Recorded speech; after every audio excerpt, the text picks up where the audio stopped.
శిలువ మీద యేసుక్రీస్తు వారు వేలాడుతుండగా శిలువ క్రింద ఒక విలువ లేని పని జరుగుతుంది. అంటే ఆయన వస్త్రాలను ఏం చేస్తానట, చీట్లు వేసి పంచుకుంటున్నారు. యేసుక్రీస్తు యొక్క అంగి, ఆయన వస్త్రాలు చీట్లు వేసి పంచుకుంటున్నారంట. ఇది విలువ లేని పని. ఎందుకన్నానంటే యేసుక్రీస్తు వారి వస్త్రాలు రాజవస్త్రాలు. దేవుడు అనుకుంటున్నాడు మనసులో ఉండి, ఒరే ఈ వస్త్రాలు పాతకిల్లిపోతాయిరా, ఈ వస్త్రాలు చీకిపోతున్నానా, ఈ వస్త్రాల మీద బోరు కొట్టేసింది నీకు, ఈ వస్త్రాల వల్ల ఉపయోగం లేదు నానా, నువ్వు ధరించుకోవాల్సిన వస్త్రాలు కొన్ని ఉన్నాయి. రక్షణ వస్త్రం ధరించుకుంటారా, మహిమ వస్త్రం ధరించుకుంటారా, ఉల్లాస వస్త్రం ధరింపజేస్తాను నేను. ఆ వస్త్రాలు కావాలి నీకు. ఈ లోక వస్త్రాలు పాతగిలిపోతాయి, చీకిపోతాయి, మాసిపోతాయి, ఒకరోజు బోరు కొట్టేస్తాయి. విలువ లేని పని జరుగుతుంది కింద.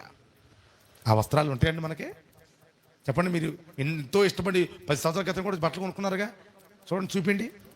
అవి ఎప్పుడో మసికొట్టలో పెట్టేశారు, అవి ఎప్పుడో దుప్పట్లలో పెట్టేశారు, దిండ్ల కింద పెట్టేశారు. అవునా కదా? మనకి కావాల్సిన వస్త్రాలు ఏంటి తెలుసామా? చెప్పండి. ఒక మాట అన్నారండి, చిరిగిన చొక్కా అయినా తొడుక్కో కానీ మంచి పుస్తకం కొనుక్కో. ఆధ్యాత్మిక భాషలో చిరిగిన చొక్కా అయినా తొడుక్కో. ఒక ఎగ్జాంపుల్ లేకపోతే రక్షణ వస్త్రం ధరించుకో. ఆమెను చెప్పండి గట్టిగా. ఈ వస్త్రాల కంటే రక్షణ వస్త్రం ముఖ్యమండి. ఎవరు రక్షించబడలేదా? యేసు నామములో రక్షణ పొందుదురుగాక. రక్షణ వస్త్రం ధరించుకుంటే నా యేసే నీకు మహిమ వస్త్రం ఇచ్చి మహిమ రాజ్యంలోకి ఆహ్వానిస్తాడు. ఆమె చెప్ప. మహిమ వస్త్రాన్ని పుచ్చుకుంటే మహిమ రాజ్యంలోకి ప్రవేశిస్తావు. మహిమ రాజ్యంలోకి ప్రవేశించాక నా యేసయ్య నీకు ఉల్లాస వస్త్రాన్ని ఇస్తాడు. ఆమె చెప్పు గట్టిగా.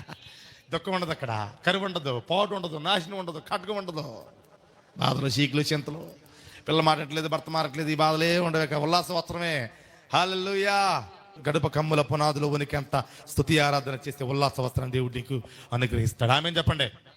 ఆ వస్త్రం కోసం నువ్వు ప్రయాసపడదువుగాక.